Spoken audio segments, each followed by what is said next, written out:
In the world of hip-hop, what you see isn't always what you get. We see rappers making hit songs together, calling each other family, and smiling for the cameras. But what happens when the mics are off? Behind the biggest collaborations and the most powerful groups, some of the deepest rivalries were secretly brewing. Today, we're pulling back the curtain on the untold stories. These are 8 rappers who secretly couldn't stand each other behind the scenes. Starting at number 8, we have 50 Cent and The Game.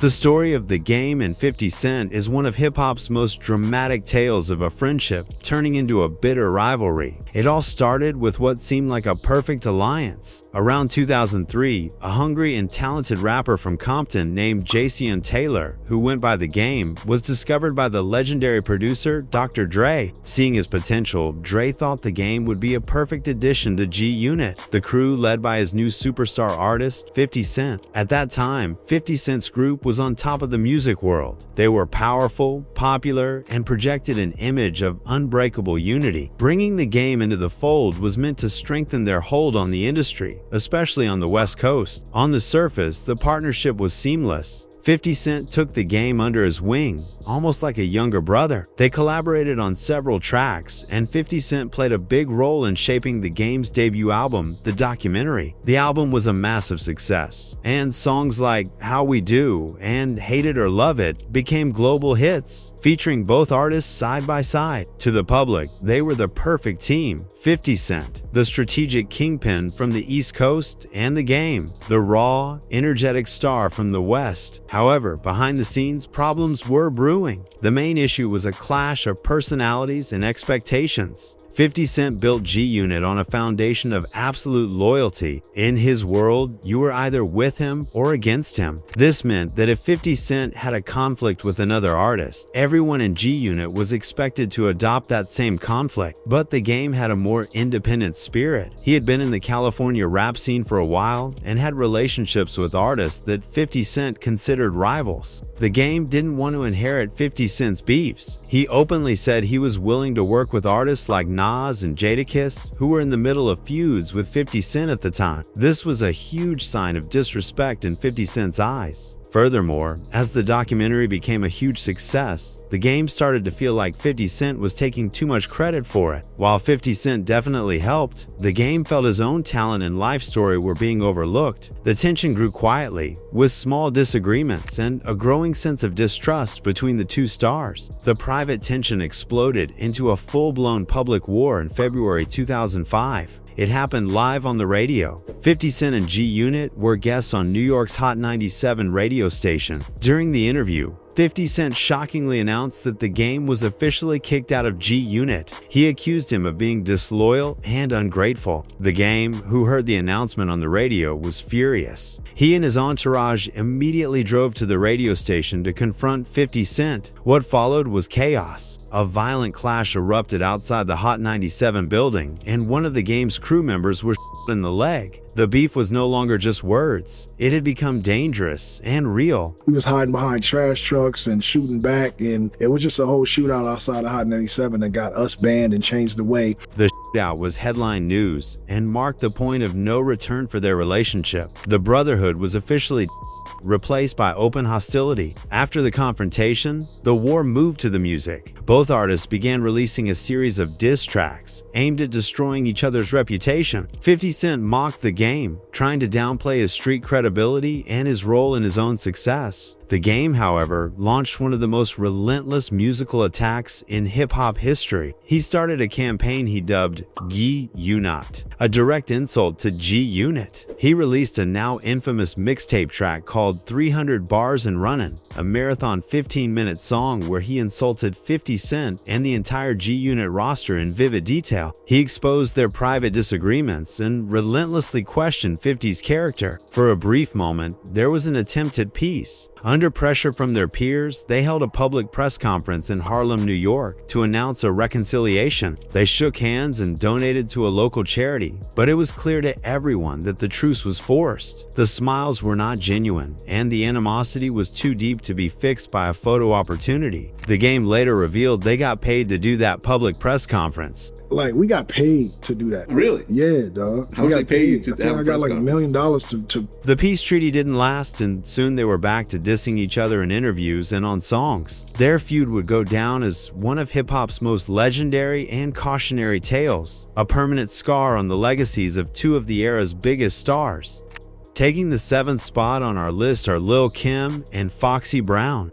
In the mid-1990s, two powerful female voices, Lil' Kim and Foxy Brown, emerged from Brooklyn. Mentored by hip-hop royalty, Kim by the notorious B.I.G. and Foxy by Jay-Z, they shared a similar glamorous, mafiosa style and raw lyrical talent. At first, they were seen as allies, even posing together for a famous Vibe magazine cover. Lance Rivera, a record producer and music executive who played a major role in both of their careers, once shared his perspective on their relationship. Like we were all one big happy family. The friendship began to crack under the immense pressure of competition. The media, record labels, and fans immediately started comparing them. Who was the better lyricist? Who had more style? Who was the true Queen of New York? This constant comparison created a silent tension. The final straw came in November 1996, when their debut albums were scheduled to be released just 1 week apart. Lil' Kim's album Hardcore dropped first, followed by Foxy Brown's Il Na Na. The timing was no coincidence. It was a direct challenge. The album covers themselves seemed to be a part of the battle. Lil' Kim's cover featured her in a now iconic provocative pose, establishing her bold brand. Foxy's cover was also highly stylized and glamorous, and many felt it was an attempt to one-up Kim. The back-to-back releases turned their silent competition into a full-blown, though still unspoken,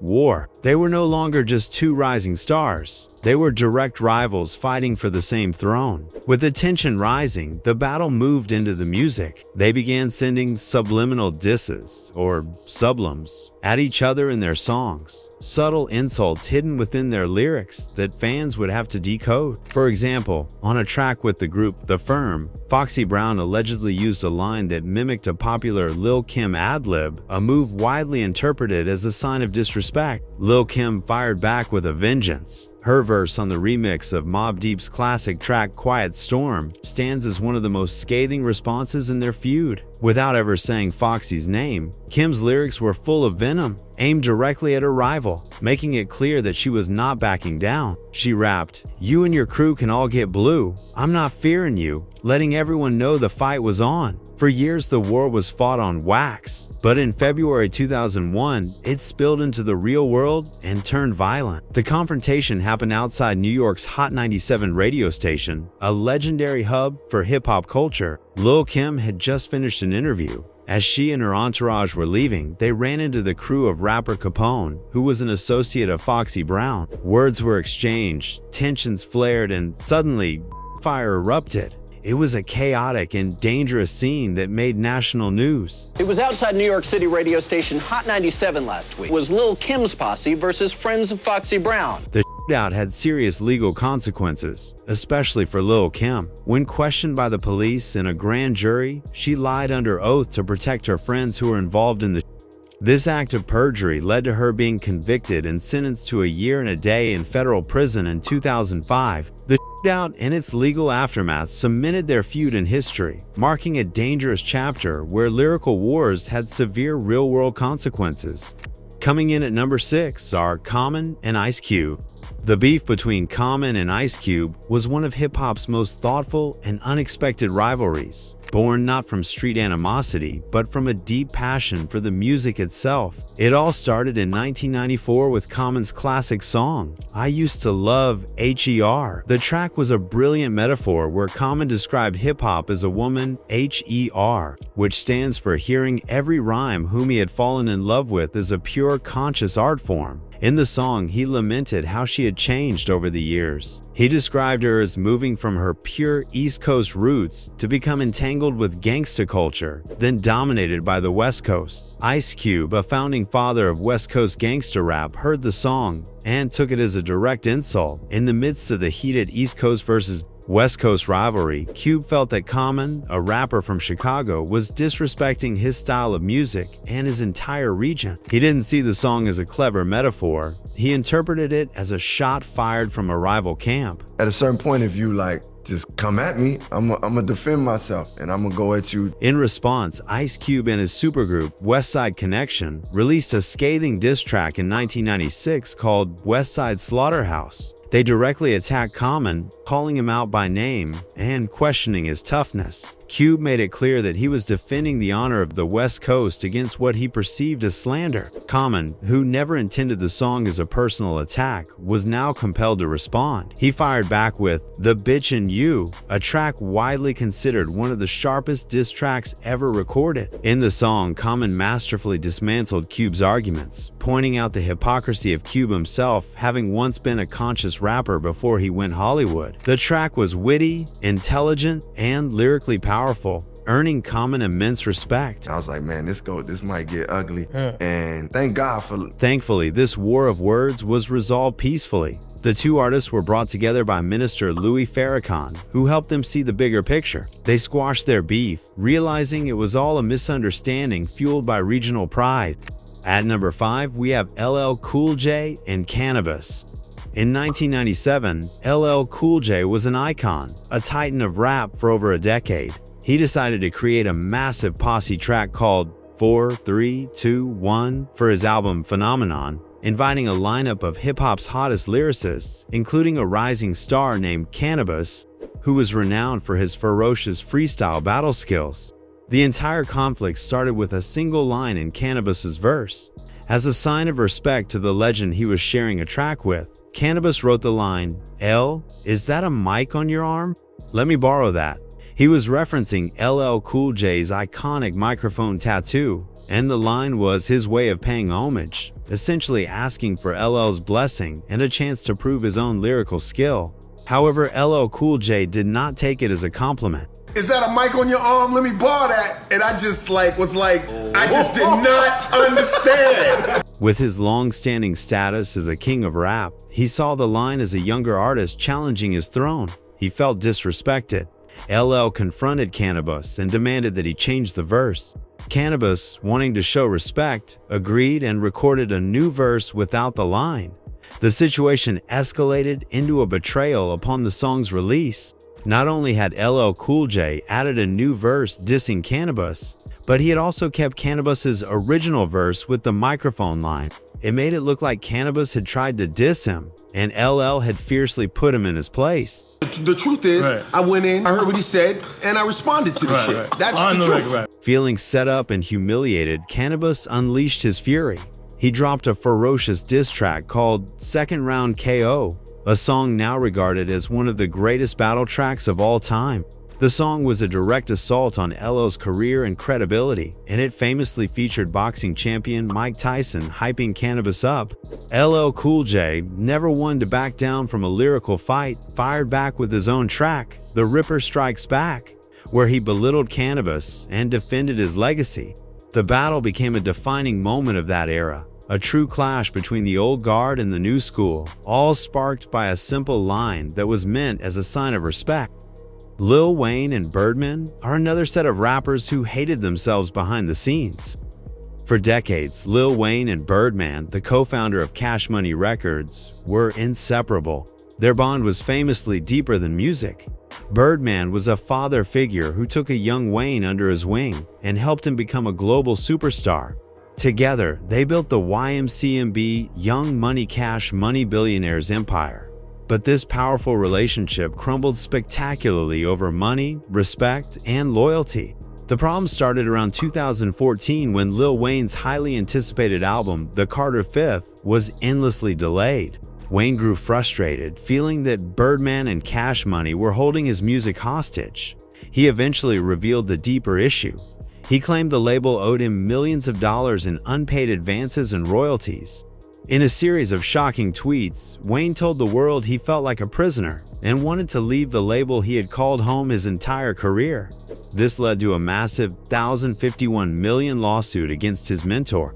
As the legal battle heated up, Birdman began promoting a new artist from Atlanta named Young Thug, who was heavily influenced by Lil Wayne's unique style. To the fury of Wayne and his fans, Young Thug announced he was naming his next project Barter 6, a direct and disrespectful play on Wayne's legendary Thaw Carter series. This positioned Young Thug as Wayne's replacement and added a new, personal layer to the beef. The conflict took a dangerous turn in April 2015 when Lil Wayne's tour bus was shot at in Atlanta following a confrontation with Young Thug. An associate of Young Thug was arrested for the shooting.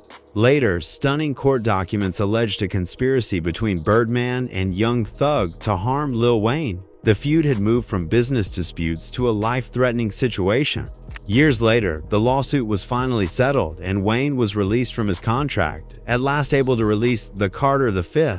But the deep father-son bond he once shared with Birdman was shattered forever, marking one of hip-hop's most tragic and bitter divorces. Moving on to number 3, we have 6ix9ine and Trippie Redd. The beef between 6ix9ine and Trippie Redd is a perfect example of how quickly friendships can implode in the chaotic world of modern rap. They started out as close friends and collaborators, rising to fame together on the SoundCloud platform. Their hit song, Polls 1469, showcased their powerful chemistry and helped launch both of their careers into the mainstream. For a moment, they seemed like an unstoppable duo. However, their friendship soured dramatically and publicly. The conflict began when Trippie Redd distanced himself from 6ix9ine due to serious legal allegations against him. Trippie publicly condemned 6ix9ine's behavior, which sparked a furious back and forth on social media. The feud was fueled by jealousy, ego, and a constant battle for online attention. They used Instagram Live and other platforms to trade insults and threats, turning their personal fallout into public entertainment for millions of followers. The online drama quickly escalated to real-world violence. The most significant incident occurred when 6ix9ine was ambushed and attacked in a Los Angeles hotel lobby. He immediately went online to blame Trippie Redd's crew for the assault, showing his followers his bruises and proving their online beef had officially turned into a dangerous physical confrontation. Their animosity bled into their music, with both artists releasing diss tracks aimed at each other. Trippie Redd took direct shots at 6ix9ine on the track I People, while 6ix9ine's breakout hit Gummo and its music video, which heavily featured 9 Trey gang members, served as a defiant response and a challenge to Trippie's own affiliations. Ultimately, their beef became more than just rap drama. It became evidence in a federal court case. During 6ix9ine's infamous 2019 testimony against the 9 Trey Gangsta Bloods, his rivalry with Trippie Redd was detailed as a central plot point used by prosecutors to establish a motive for some of the gang's criminal activities. Dr. Dre and Eazy-E are another set of rappers who hated each other. These two were the central pillars of the revolutionary group. N.W.A. Eazy-E was the charismatic frontman and street-smart businessman who funded the group's start with money from his past. Dr. Dre was the quiet genius in the studio, the sonic architect who created the groundbreaking sound that made NWA a global phenomenon. Together, they were an unstoppable force. Their brotherhood, however, was shattered by the same issue that drove Ice Cube away from the group: money and mistrust.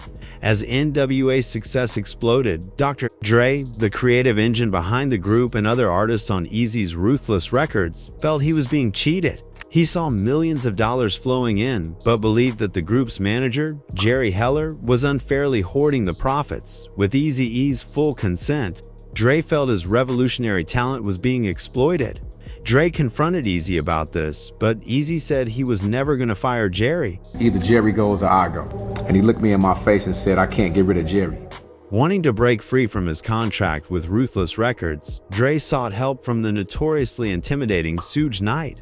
This led to one of the most infamous stories in music history. Suge Knight and his crew allegedly confronted Eazy-E, using threats and intimidation to force him to release Dr. Dre from his contract. This hostile split marked the violent end of Dre and Eazy's partnership. The war then went public. Dre, now co-founder of the new Death Row Records, released his legendary solo album, The Chronic. The album featured the scathing diss track, Quit Dre Day, which viciously mocked Eazy-E. The music video even featured a parody actor portraying Eazy as a desperate, pathetic figure. Eazy fired back with his own EP, which included the classic diss, Real Motherf Fucking G's, where he clowned Dre and his new protege, Snoop Dogg. Tragically, their bitter feud had a poignant ending. In 1995, shortly before Eazy-E passed away from AIDS, the two had reconnected and were reportedly making plans to reconcile and end their war.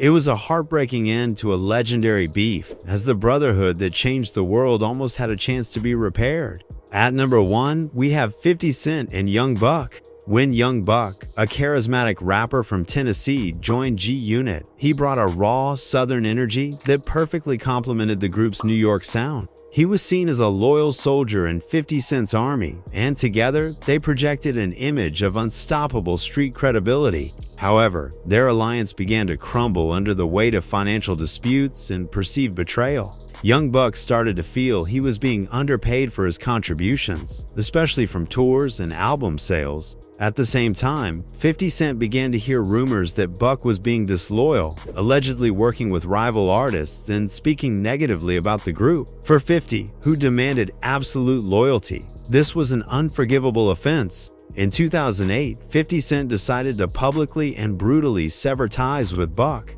The way he did it was cold and calculated. During a phone conversation, an emotional Young Buck broke down, crying and apologizing to 50 Cent for his behavior while asking for help with his financial problems. Unbeknownst to Buck, 50 Cent was secretly recording the entire call. What 50 did next was ruthless. He released the private, humiliating phone call to the public. The world now heard Young Buck, a rapper whose image was built on toughness, sounding desperate and broken. This act was designed to completely destroy Buck's credibility and serve as a warning to anyone else who dared to cross him. It was a masterclass in character assassination. The fallout was immense. Legal battles over contracts and debt, and failed reunion attempts followed. Their feud became a stark example of 50 Cent's business philosophy. Loyalty is everything, and betrayal will be met with absolute destruction. The story serves as a tragic lesson on how quickly a brotherhood can be shattered when money and pride are on the line. From broken brotherhoods to partnerships poisoned by money and ego, these stories prove that the biggest drama in hip-hop often happens when the cameras stop rolling. Now, we want to hear from you. Which of these secret feuds did you find the most interesting or captivating? And more importantly, are there any rappers we forgot to include? Let us know which artists you believe should have been on this list.